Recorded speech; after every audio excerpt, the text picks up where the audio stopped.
자, 패스트트랙 전국 막을 내렸고요. 지금 그야말로 이제 총선을 향한 여야의 발걸음이 지금 빨라지고 있습니다. 먼저 여러 가지 변수가 있겠습니다만 보수통합 얘기 먼저 좀 해보겠습니다. 자, 안철수 대표도 그중에서 좀 변수인데 지금 박형준 위원장도 그렇고 한국당에서도 그렇고 통추위에 안철수 대표 좀 들어와 달라. 꼭 필요하다 이렇게 얘기를 하고 있습니다만 안 전 대표가 좀 부정적인 입장을 밝혔습니다. 정치공학적인 통합 논의는 참여할 생각 없다. 거의 선을 그었다고 봐야 되는 거 아닌가 싶은데요. 그렇습니다. 안철수 대표 같은 경우는 자기 브랜드가 새정치 아닙니까? 네. 어찌됐든 그 새정치가 많이 빛을 발했습니다만 본인의 브랜드로 저는 여전히 조금 살아있다고 봅니다. 그러기 위해서는 보수 통합이 됐던 어떠한 정치 세력이 뭉친다 하더라도 그 기본 전제는 그 가치입니다. 우리 정치 세력은 이런 걸 하기 위해서 뭉친다. 라는 게 전제가 돼야 되거든요. 근데 이제 다시 지금 이제 총선에서 불리할 것 같으니까 야당이 쪼개지면 불리할 것 같으니까 뭉치자라는 건데 가치라든지 내세울 것은 없고 그냥 무조건 뭉치자. 오합지졸들끼리 다 모여봤자 잡탕밖에 더 되겠습니까? 저는 그런 의미에서 이 반문재인 기치로 모이는 거는 전혀 성공할 수 없고 국민들에게 감동도 없습니다. 그렇기 때문에 안철수 대표는 이 부분에 철저하게 선을 긋는 것 같습니다. 그런데 도대체 왜 자유한국당과 이 새보수당 그런 부분들에 대해서 뭔가 통합을 하려고 하느냐. 네. 거기에서 전제 조건으로 되는 게 박근혜 탄핵 문제에 대한 입장 문제 아니겠습니까? 박근혜 탄핵이라는 것은 우리 주권자인 국민이 심판한 겁니다. 네. 그리고 입법기관인 국회에서 이미 압도적으로 의결해서 처리된 것이고 사법부에서도 탄핵 심판을 한 것이거든요. 네. 대한민국 헌법을 지키려고 하고 주권자의 국민을 존중한다고 하면은 박근혜 탄핵을 부정할 수는 없는 것입니다. 그런데 그런 탄핵을 부정하는 세력들까지 다 모아가지고 정당에다가 똘똘 뭉치게 하겠다? 어느 국민이, 어느 주권자가, 어느 입법기관이 이걸 용납을 해야 되겠습니까? 저는 그런 의미에서 이 박근혜 탄핵을 묻어두고 간다든지 박근혜 탄핵을 부정하는 세력들까지 다 정치색으로 뭉치려고 하는 것은 결국은 이 박근혜 탄핵에 대한 트라우마로서 벗어나지 못하는 거고요. 그렇기 때문에 문재인 정부의 성공을 철저하게 막고자 하는 것입니다. 알겠습니다. 왜 문재인 정부가 성공하면은 박근혜 탄핵된 것이 너무나 잘 됐다라는 그걸 인정하는 거라고 생각하기 때문인 것이죠. 저는 그렇기 때문에 빨리 이 부분을 벗어나야 되고 정말 새로운 보수가 하려고 하는 지향하는 바가 뭔지를 국민들에게 보여줄 때 그나마 가능성이 있다고 생각합니다. 알겠습니다.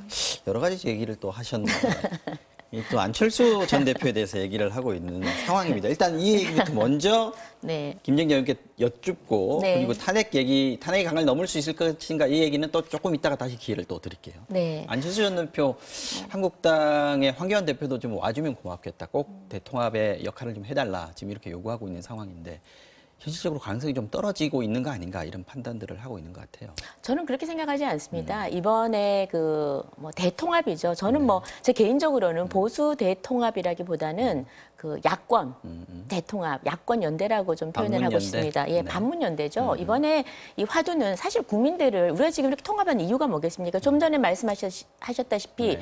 20대 저희가 다수가 안 돼서 150석을 못 넘어서 그냥 짓밟히고 지나갔습니다. 자, 그러면 문재인 정권에 대해서 그럼 왜 우리가 반대를 하느냐? 국민들이 어렵기 때문이에요.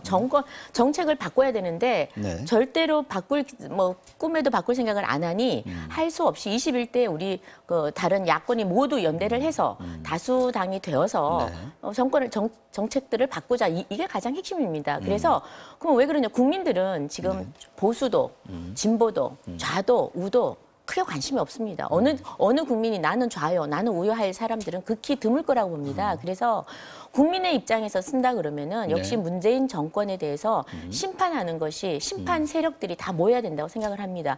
과연 그러면 안철수 대표가 문재인 정부에 손을 들어줄 수 있을까요? 아니라는 거죠. 그래서 결국은 올 수밖에 없고 지금은 미국에서 이제 귀국한 지 얼마 안 되기 때문에 당연히 네. 지금 들어가겠습니다. 이게 네. 또 적절하지 않은 것 같아요. 아직 안 들어왔죠? 그래서 곧 들어올 텐데 그건 적절하지 않은 것 같고 지금 목소리 내는 것이 정치공학적인 거 반대한다. 그리고 나는 개혁이 먼저다라는 여러 가지 주장들을 하시는데 저는 지금 스탠스로는 안철수 대표가 하시는 게 맞고요. 언젠가는 지금 아직 시간이 많습니다. 그래서 지금 1월 중순인데 아직 2월까지 시간이 있기 때문에 결국은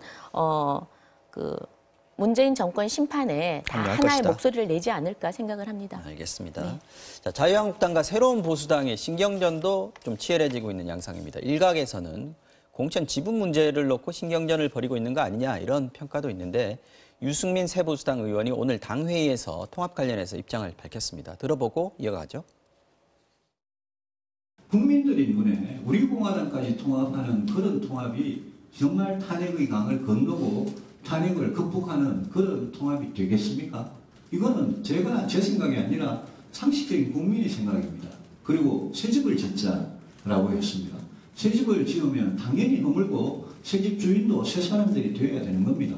그런데 자유한국당 중심으로 통합을 하고 거기에 우리의 숫자를 몇 개 갖다 붙이는 그런 통합이 국민들이 정말 새집을 지었다고 생각을 하겠습니까? 자, 자유한국당에서는 뭐 황교안 대표도 그렇고 다른 의원들도 많은 분들 얘기하시는 걸 들어보면 탄핵 문제가 지금 꺼내면 뭐 하겠느냐. 가장 큰 대의는 문재인 정권에 대한 심판이다라고 얘기하면서 무조건 뭉치자라는 건데 유승민 대표 얘기를 의원 얘기를 들어보면 이 문제 쉽게 넘어갈 것 같지 않다는 생각이 들고 이게 하나의 뭐 어떤 조건이라고 볼 수도 있을 것 같은데 어떻게 보십니까? 저는 이게 혹시 유승민 대표의 본인 트라우마가 아닌가 싶어요. 트라우마. 사실 탄핵의 강은 이미 건넜거든요. 왜냐, 이미 건넜다? 세 가지 조건을 얘기했을 때 이미 지난 11월에도 네. 탄핵에 대해서는 이제 과거의 일이니 더 이상 이야기를 하지 말자라고 대표가 얘기를 했고 네. 이번에 6원칙 얘기하면서도 이 3원칙을 다 받아들인다고 했고 그 부분에 대해서도 유승민 대표도 오케이를 했습니다. 이제 보수당 회의에서 네, 그렇게 보수당 결정한 회의에서 얘기를 거죠? 했는데 네.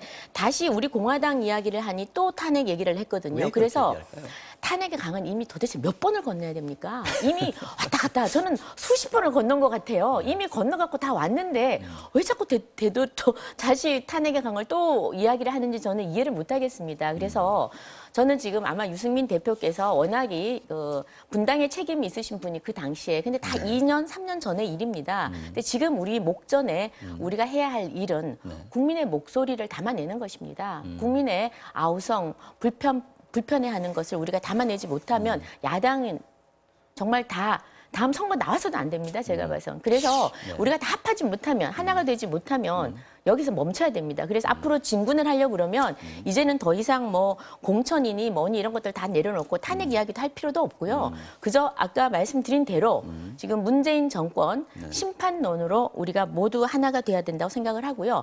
특히나 공천에 대해서 이야기하는 것은 국민에 대한 예의가 아니라고 생각합니다. 그래서 지금 유승민 대표도 지금은 이런저런 말씀을 하지만 종국에 가서는 머지않아 저는 하나가 될 거라고 보고 만약에 다 같이 그런 더 이상의 탄핵 얘기를 하지 않고 하나가 된다는 데 있어서 반대하시는 분들은 함께 못 가는 거죠. 그래서 이제는 민주당이 가장 두려워하는 게 지금 뭐냐면 우리가 탄핵의 강을 건너고 하나가 되는 걸 가장 두려워하고 있거든요. 계속 탄핵 얘기를 하면 만들어내야죠. 떨고 가면 된다라고 말씀하시죠. 계속 탄핵을 얘기하는 사람들은 이제는 나갈 수밖에 없는 거죠. 계속 발걸음만 느리게 할 이미 뿐이다. 네. 도대체 몇 번을 건너야 됩니까? 이게 답입니다. 알겠습니다. 제가 봐서 이미 다 핵심은 건넜습니다. 그건 아닙니다. 핵심은 탄핵 그냥 더 이상 얘기하지 말자가 아니라요. 이 대한민국 주권자가 박근혜의 헌법 파괴 국정농단에 대해서 심판한 거 아닙니까? 주권자가. 그리고 입법부가 심판을 하고 사법부가 심판한 겁니다. 이 그렇게 심판된 박근혜를 인정하느냐 안 하느냐의 문제인 것이거든요. 이 탄핵을 덮어두자가 아니라 이 주권자, 입법부, 사법부가 했던 박근혜 탄핵의 정당성에 대해 인정하느냐 못하느냐의 문제입니다. 이 박근혜 탄핵을 부정한다는 것은 결국은 이 주권자의 선택을 부정하는 꼴이 되는 것입니다. 한성교 의원이 얼마 전에 불출마 선언하면서 박근혜 대통령 얘기하면 눈물을 줄줄줄 흘렸습니다. 저는 한국당 내에 여전히 이 박근혜 대통령 탄핵을 부정하는 세력이 강하게 있는 겁니다. 아마 김정재 의원께서 어떤 입장이신지 모르겠어요.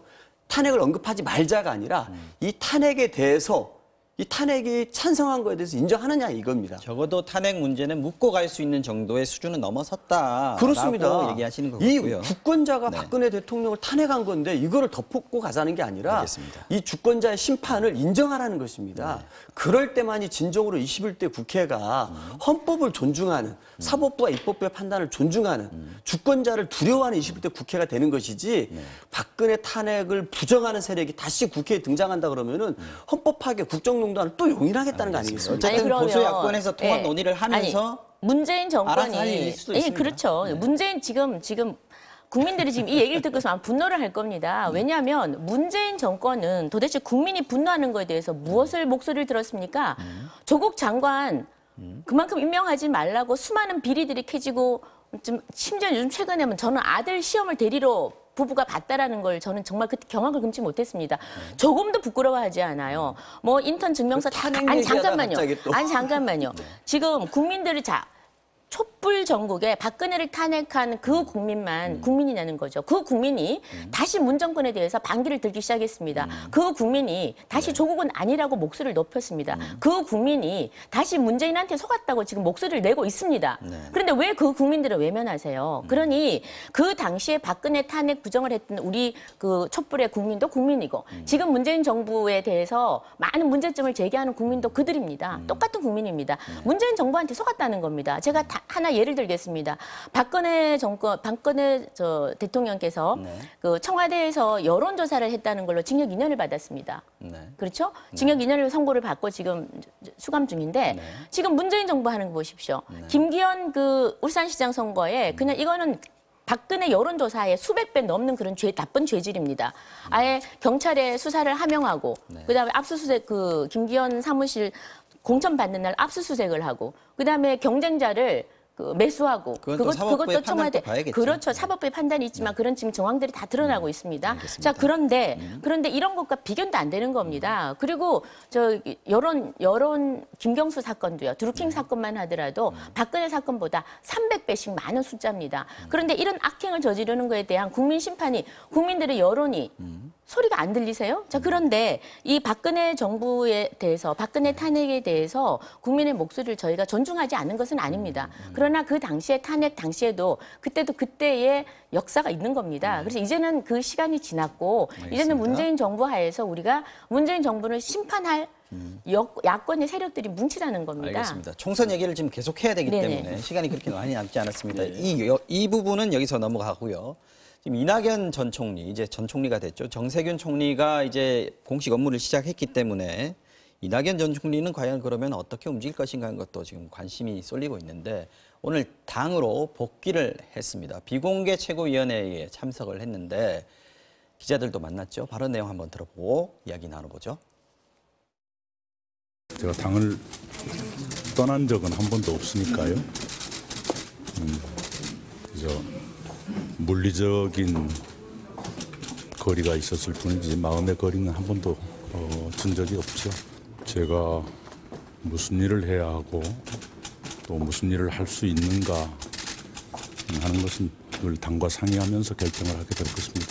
그거 역시 확정의 주체는 당이지요. 제가 종로로 이사하게 됐다는 건 사실이고요. 그걸 뛰어넘는 문제는 당에서 결정을 해주셔야. 자, 지금 총선에서 어떤 역할을 할 것인가. 지금 뭐 종로 출마는 거의 기정사실, 당에서는 기정사실화된 것 같고요. 네. 선대위장을 공동 선대위장을 맡을 것이냐, 아니면 자기 지역구에서 이걸 승리로 이끌면서 어떤 중심 역할을 할 것이냐, 이런 부분들이 남아 있는 것 같습니다. 일단 제가 봐서는 일단 이낙연 전 총리 같은 경우는 민주화 이후 최장수 총리였습니다. 그리고 차기 대선 주자 지지도에서도 압도적인 1위를 달리고 있지 않습니까? 우리 국민들이 또 이낙연 그 총리를 보면 정말 끊임없이 민생 현장을 찾아가고 국민들을 어루만지고 안아주는 모습을 보면서 정말 정치 지도자의 새로운 면모를 좀 봤던 것 같고요. 저분이 좀 말씀하실 때를 들어보면은 한 말씀 한 말씀이 굉장히 정제되고 깔끔한 말씀들을 하십니다. 아마 우리 국민들이 보기에는 저런 좀 정치적 지도자가 우리에게 가까이 있다라는 걸 되게 행복하게 느끼실 것 같아요. 저는 그런 의미에서 이낙연 전 총리께서 종로로 나오시는 건 기정사실이고 저는 좀 저희 당의 공동 선대위원장 맡아서 큰 역할도 하실 거라고 봅니다. 박지원 의원 같은 경우도 이낙연 총리가 종로에 나온다면 그 상대가 누구든지 간에 압승할 것이다 라고 얘기를 했는데요. 그만큼 이낙연 전 총리에 대한 어떤 국민적인 지지가 저는 모여질 것이라고 보고요. 종로에서 과연 이제 황교안 대표가 나와서 빅매치가 이루어질 것이냐 이런 걸 봤을 때 지금까지 황교안 대표가 좀 보여줬던 모습을 봐서는 그렇게 좀 배포가 있는 분은 아닌 것 같고 좀 이렇게 편한 길 중심으로 좀 걸어왔기 때문에 오늘 말씀 심하게 하시네요. 상당히 내가 봐서는 황 대표가 과연 그런 선택을 할 수 있을까? 저는 그런 선택을 못할 거라고 보고요. 황 대표는 입장을 아직까지 확정하게 발표를 하지는 않았습니다. 네네. 또 종로 말고 다른 데 갈 수도 있다. 험지가 거기만 있느냐라는 얘기들도 나오고 있고요. 어떻게 하실 걸로 보세요? 뭐 저는 그 이낙연 총리 같은 경우에는 이 문재인 정권 그 초부터 시작부터 함께한 사람입니다. 그래서 뭐 정책 실패라든지 문재인 정권의 공동 책임이다? 정책이나 인사나 다 공동 책임을 져야 되지 않나라는 생각이 들고요. 그건 주민들이 아마 평가할 거라고 보고 저 황교안 대표 같은 경우에도 험지는 그 종로가 또 정치 1번지고 이러니까 그 험지로 출마 또 이것이 험지라면 당원의 그 뜻이 있다면 저는 분명히 따를 거라고 보고요. 그 뭐 배포가 없다, 배짱이 없다 이러면서 박지원 대표도 굉장히 그 초치는 소리를 막 하시던데 제가 보니까 참 가련해요. 예? 가련해요. 정치 구단이라는 분이 지금 그렇게 좀 깐죽거리는 걸로 깐죽거리는 새치어로 그렇게 깐죽거리는 걸 보니까 정말 정치 다 됐구나 그런 생각이 들고. 의원께서도 말씀 좀 심하게 하시는데요. 아니 그런 생각이 들고요. 원래 어른 상투 잡는 건 애입니다. 예, 그래서 저는 그 박지원 그 대표는 본인 손혜원 또 의원이 반드시 떨어뜨린다 그러니까 그거나 조심하시고 본인도 정말 거물이라 그러면 본인도 종로 한번 출마 생각해 보시고요. 그다음 저는 황 대표께서 그때 그 정말 그 추운 아무것도 없는 그 청와대 앞에서 단식을 했을 때는 그 모든 걸 내려놨다고 생각을 합니다. 그래서 저는 그런 각오가 있는 분이라면 뭐 어디든지 예, 그 험지라면 출마하지 않을까 그런 생각을 합니다. 그렇다면 종로 가능성도 여전히 있다? 저는 있다고 봅니다. 네, 예, 알겠습니다. 자, 오늘 정치와호 정령은 여기까지 하겠습니다. 그동안 저희 정치와호 정령 처음부터 패널로 강병원, 김정재 두 분 1년 정말 넘게 수고를 해주셨는데 오늘 이제 총선 준비도 하셔야 되고 그래서 마지막 시간입니다. 오늘까지만 방송을 하시는데요. 시청자들 대신해서 제가 감사했다는 인사를 드리겠습니다. 그동안 고맙습니다. 네, 감사합니다. 감사합니다. 네.